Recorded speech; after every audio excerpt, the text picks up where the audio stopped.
4 PM news network में दोस्तों आपका स्वागत है। मैं हूं आपके साथ राशिद ज़हीर। कांग्रेस आई ने जब राहुल गांधी का रायबरेली से पर्चा भरने की बात को छुपा करके अचानक ही काम किया, मास्टर स्ट्रोक कहलाया जाने लगा।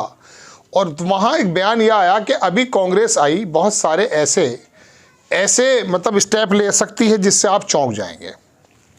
हो सकता लें, लेकिन राजनीतिक पार्टियां ऐसा करती हैं। मैंने दोस्तों आपको पहले ही एक दिन पहले बताया था कि मेरी राजनीतिक समझ ये कहती है कि राहुल गांधी अमेठी में इन्वॉल्व नहीं होंगे। उसके बहुत सारे रीज़न हैं, आप सुन चुके हैं। एक रीज़न तो मैं आपको और भी बता देता हूं कि राहुल गांधी इसी बात पर अटके रहते कि स्मृति ईरानी पहले की तरह उन पर झूठे या सच्चे तथाकथित आरोप लगाती रहती। इन्होंने यूं देखा है, इन्होंने सीटी बजाई है, इन्होंने ये किया है, पहले भी आप देख चुके हैं। चलिए खैर, उसको बंद कर दीजिए। देश के 2 बड़े पत्रकारों की बात बताने जा रहा हूँ।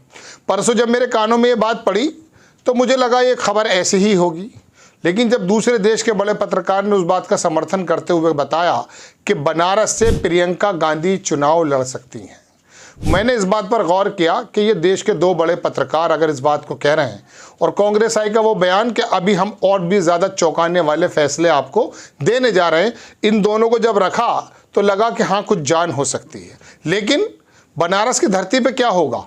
प्रियंका गांधी अगर आ जाती हैं तो ये इलेक्शन कहाँ किधर चला जाएगा? क्या प्रधानमंत्री जी मुसीबत में पड़ जाएंगे चुनाव के मद्देनज़र? इन तमाम बातों पर गौर किया, कुछ चीज़ें निकल कर के आई हैं एविडेंस के साथ, एज्यूमिंग के साथ, वो आपके सामने रखने जा रहा हूँ। पहली बात तो दोस्तों ये है कि कांग्रेस आई को आप मालूम है आपको कि उत्तर प्रदेश के अंदर अखिलेश यादव से जब इनका समझौता होने के कगार पर था तो बाकायदा मुस्लिम जमात के लोगों ने अखिलेश यादव से मिलकर कहा कि आपको कांग्रेस के साथ मिलकर लड़ना ही होगा, वरना आपको मालूम है उधर केजरीवाल हैं, उधर ममता बनर्जी हैं, उधर फारूक अब्दुल्ला हैं, सब लोग गठबंधन के बारे में ऊहापोह करने लगे थे। लेकिन सबको मालूम पड़ा कि कांग्रेस की ज़रूरत हम सबको है, कांग्रेस की हमें ज़रूरत नहीं है। यकीन जानिए उत्तर प्रदेश में अखिलेश यादव के साथ अगर कांग्रेस ना भी होती तो सिनेरियो इससे ज़्यादा अच्छा होता।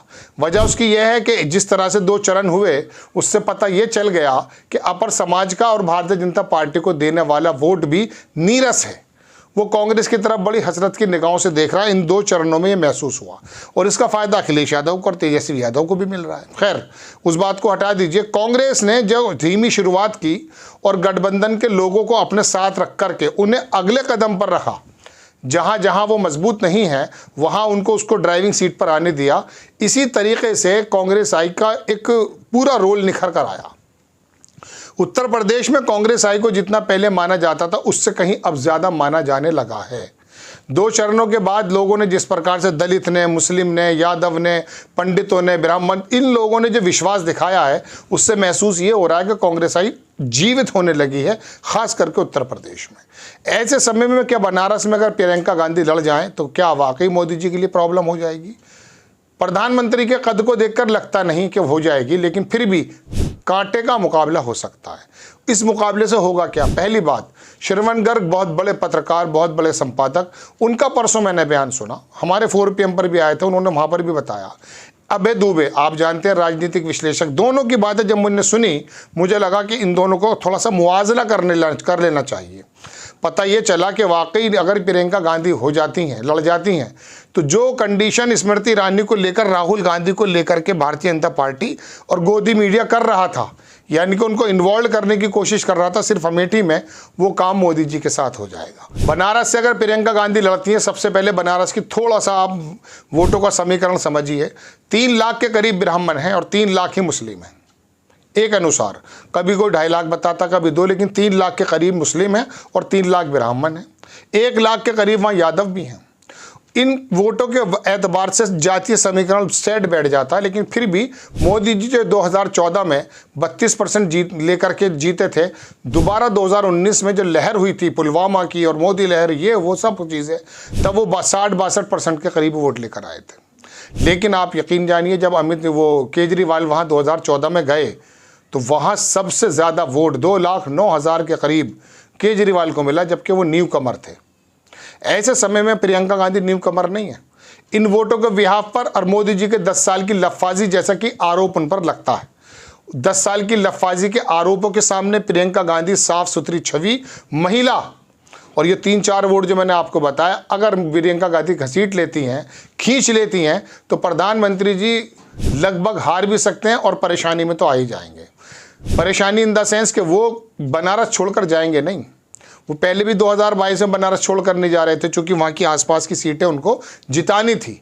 जितनी ज़्यादा तन्मयता से मोदी जी काम करते हैं चुनाव को लेकर, वाकई देश की अर्थव्यवस्था को लेकर अगर कोई काम करने लगे तो हमारे देश के हालात ये नहीं होंगे जो अब हैं। चंद पूंजीपतियों के हाथ में तमाम संपत्ति नहीं होती, आम आदमियों में बिखरा हुआ धन होता और मौके भी ज़्यादा होते। खैर, बनारस में ये हालात हैं। थोड़ी सी चीज़ें मैं आपको दिखाना चाहता हूँ। मैंने बनारस का समीकरण निकाला और निकालने के बाद मैंने देखा कि कौन वोट किधर आ सकता है, क्योंकि जब तक ये वोट आपको नहीं पता चलेगा आप नहीं पता कर सकते। आप देखेंगे दोस्तों, एक जातिगत समीकरण है, इसमें लिखा वाराणसी सीट पर ब्राह्मण, भूमिहार, वैश्य, कुर्मी वोटर्स काफ़ी संख्या में है। मुस्लिम मतदाताओं की संख्या काफ़ी अहम है। एक अनुमान के मुताबिक वाराणसी में 3 लाख ब्राह्मण और 3 लाख मुस्लिम वोटर्स हैं।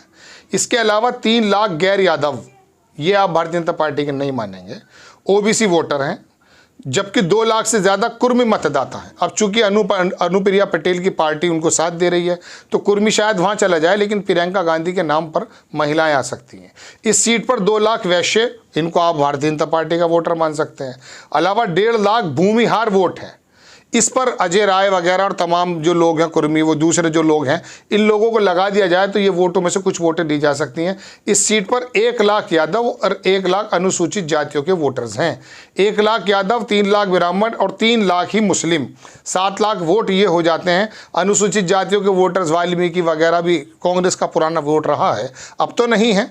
ऐसे समय में मैं समझता हूँ ये वाला मुकाबला कड़ा बन सकता है। तो दोस्तों, बात यह है कि वाकई प्रियंका गांधी को कांग्रेस अगर ले आई तो जो काम राहुल गांधी के साथ करना चाह रहे थे अमेठी में, वो मोदी जी के साथ हो जाएगा। तो ये 2 बड़े पत्रकारों की बात मुझे लगी, संभावना इसकी ज़्यादा है। और प्रियंका गांधी एक तुरुप का इक्का भी साबित हो सकती हैं। बहुत अच्छे हमले कर रही हैं, बहुत शानदार बात कर रही हैं, कन्विंसिंग ज़बरदस्त है और समय भी है। राहुल गांधी भी तब तक फारिग हो जाएंगे और बनारस में डेरा डाल सकते हैं। हालांकि राहुल गांधी अगर वाकई ये वाला इनिशिएटिव लेते तो ज़्यादा बेहतर था, क्योंकि ये कोई दिक्कत की बात नहीं है। आप प्रधानमंत्री के सामने ही लेवल के उम्मीदवार हैं और प्रधानमंत्री आपके लेवल के उम्मीदवार हैं, ये मानकर चलिए। आपको जो स्मृति के सामने रखा जा रहा था वो तो वाकई आपको ट्रैप करने की कोशिश थी, मैंने पहले भी कहा था। लेकिन बनारस में अगर प्रियंका गांधी भी लड़ जाती हैं तो कड़ा मुकाबला होने के पूरे चांसेस हैं और देश की और दुनिया की मीडिया देखी जाएगी। और एक बात मैं आपको और बता दूँ, शीला दीक्षित को ऐसे ही बहुत सारा काम करने के बाद भी केजरीवाल ने लोगों के जरिए हरा इसलिए दिया था, क्योंकि नए लोग जब आते हैं ना, सच्चाई के साथ अगर आते हैं तो उनकी बातों में वजन होता। 10 साल से लोगों ने देखा वहाँ हालात क्या हैं। अच्छे हालात होंगे, गंगा सफाई हुई नहीं हुई वो बात अलग है, घाटों को तोड़ा गया या मरोड़ा गया, जो भी बहरहाल काम है।